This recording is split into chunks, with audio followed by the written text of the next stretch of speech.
வணக்கம். ஓஷோ உலகம். ஓஷோ வந்து என்ன சொல்கிறாரு அப்படின்னா, ஒரு மிகப்பெரிய ஒரு உண்மையை சொல்கிறாரு. அதாவது இந்த உலகத்திற்கு இப்போ தேவை வந்து புது வகையான ஒரு தலைமுறை வேண்டும். புதிய மனிதர்கள் தேவை. புது வகையான இளைஞர்கள் தேவை. அவங்களால மட்டும்தான் அந்த உலகத்தை ஒரு உன்னதமான உலகமாக வைத்திருக்க முடியும் அப்படின்னு சொல்லிட்டு.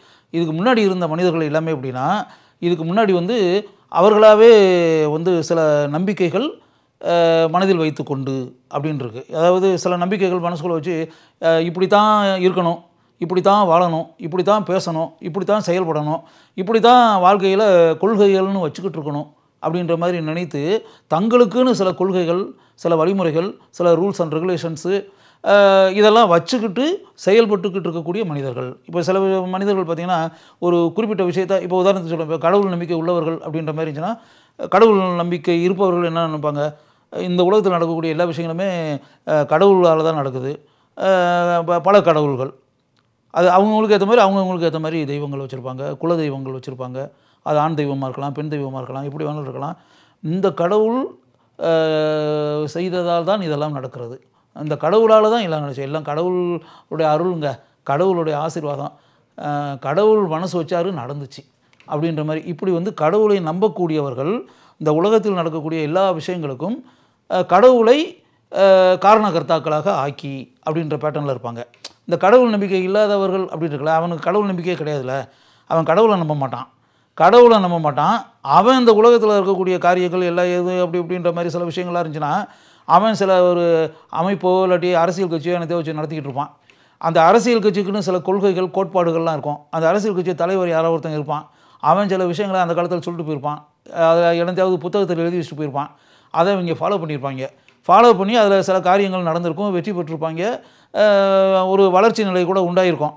அப்போ இப்படிப்பட்ட மாறுதல்கள், மாற்றங்கள் இதெல்லாம் இந்த உலகத்தில் நடந்ததுக்கு காரணம் என்ன அப்படின்னா, நம்ம கட்சியினுடைய கொள்கை தான் காரணம், நம்ம ஃபாலோ பண்ணிக்கிட்டு இருக்கக்கூடிய கோட்பாடுகள் தான் காரணம். நம்ம தலைவர் அந்த காலத்தில் சொன்னதுபடி நடந்தோம்ல, அதனால தாங்க இதெல்லாம் அடைய முடிஞ்சிச்சு. அது அப்போ வந்து இதுதான் பெரிய விஷயம். நம்ம கொள்கை இருக்குல்ல, நம்ம கட்சி கொள்கை மாதிரி வேறு எவங்கிட்டையும் அந்த கொள்கை கிடையாது. இந்த விஷயங்கள் எல்லாம் நடந்துச்சு அப்படின்னா நம்ம கொள்கைகள் மட்டுமே காரணம் அப்படின்னு சொல்லி அந்த கட்சியினுடைய கொள்கைன்ற ஒன்றை பிடிச்சிக்கிட்டு தொங்குவான் அப்படின்னு. அப்போ கடவுள் நம்பிக்கை உள்ளவன் பிலீஃப், இவன் வந்து நான் பிலீவர், கடவுளை நம்பாதவன். ஆனால் வேறு ஏதோ ஒரு அரசியல் கட்சி அந்த கட்சியினுடைய அவன் இருக்கக்கூடிய அந்த கட்சியினுடைய தலைவரை நம்புவான். அந்த தலைவரை கடவுள் மாதிரி நினைப்பான். அவன் கடவுளை கும்பிட்டுக்கிட்டு இருப்பான், இவன் அரசியல் கட்சி தலைவரை கும்பிடுவான். அந்த அரசியல் கட்சி தலைவருக்கு ஒரு சிலை இருக்கும், அந்த சிலை முன்னாடி நின்றுக்கிட்டு இருப்பான், மனம் உருகி அப்படியே நின்றுக்கிட்டு இருப்பான். அவன் கடவுளுக்கு மாலை போடுவான், இவன் அந்த அரசியல் தலைவருக்கு மாலை போடுவான். அதுக்கு இதுக்கு என்ன வித்தியாசம்? அவன் கடவுளை நம்பி கடவுளை வழி விடுறான், நீ வந்து உன் அரசியல் கட்சி தலைவரை நம்புகிற, அவனை வழி போட்டுக்கிட்டு இருக்க. நீங்கள் ரெண்டு பேருமே ஒரே நிலையை தான்ப்பா, பெரிய வித்தியாசமெல்லாம் ஒன்றும் கிடையாது. நீ கேட்டால் நீ வந்து அவனை மூடன்னுவ, நீ வந்து மூளையை பயன்படுத்தி வாழக்கூடிய மனிதன் அப்படின்ற மாதிரி சொல்லுவ. மூளையை பயன்படுத்தி வாழக்கூடிய மனிதன் அவன் செய்கிற அதே காரியத்தை போய் செய்கிற. நீயும் சிலைக்கு மாலை போடுற, சிலைக்கு வழிபடுற, சிலை முன்னாடி மனம் உருகி நிற்கிற, சிலையை கும்பிட்டுக்கிட்டு நிற்கிற, சிலையினுடைய காலில் விழுகுற. அப்போ அவனுக்கும் உனக்கும் என்ன வித்தியாசம்? அவன் வந்து வேற ஒரு சிலை முன்னாடி நிற்கிறான், நீ இன்னொரு சிலை முன்னாடி நிற்கிற. அவன் அந்த சிலைக்கு கீழே காலில் விழுகுறான், நீ இந்த சிலைக்கு கீழே காலில் விழுந்துக்கிட்டு இருக்க.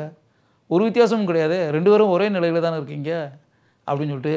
அதனால் ஓஷோ என்ன சொல்கிறாருன்னா, இந்த உலகத்துக்கு தேவை இந்த ரெண்டு வகையான மனிதர்களும் கிடையாது, இவங்க வேண்டாம். இந்த ரெண்டு வகையான மனிதர்கள் தான் இதுவரை இருந்துக்கிட்டு இருக்காங்க. புதிய உலகம் உருவாக வேண்டும் என்றால் எந்த இசம் அப்படின்னு இருக்குல்ல, எந்த இசத்தையும் ஃபாலோ பண்ணாத மனிதர்கள் தான் வேணும்.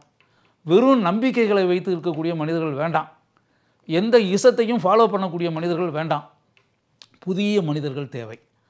இவன் வந்து அதாவது கற்பனை உலகத்தில் வாழக்கூடிய மனிதர்களாக இருக்கக்கூடாது, கற்பனை செய்த கடவுள்களை வழிபட்டுக்கிட்டு இருக்கக்கூடிய மனிதனாக இருக்கக்கூடாது, ஏதோ ஒரு அரசியல் தலைவரை வந்து மனதிற்குள் மிகப்பெரிய மனிதர்களாக கற்பனை பண்ணி நினைத்து கொண்டு வழிபடக்கூடிய மனிதர்களாக இருக்கக்கூடாது.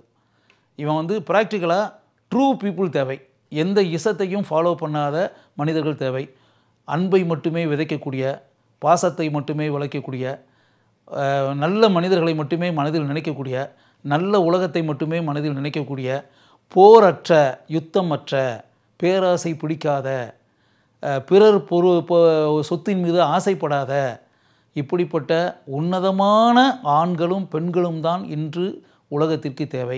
அதனால் என்ன சொன்னாங்க, ப்ரெசன்ட் இனிமேல் வரக்கூடிய, அதாவது இன்னும் சொல்லப்போனால் கடந்த காலத்தை பேசிக்கிட்டு இருக்கக்கூடிய மனிதர்கள் இனிமேல் வேண்டாம்.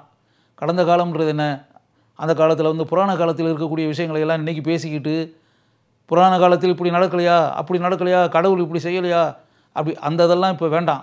அதனால் ஒரு யூஸும் கிடையாது.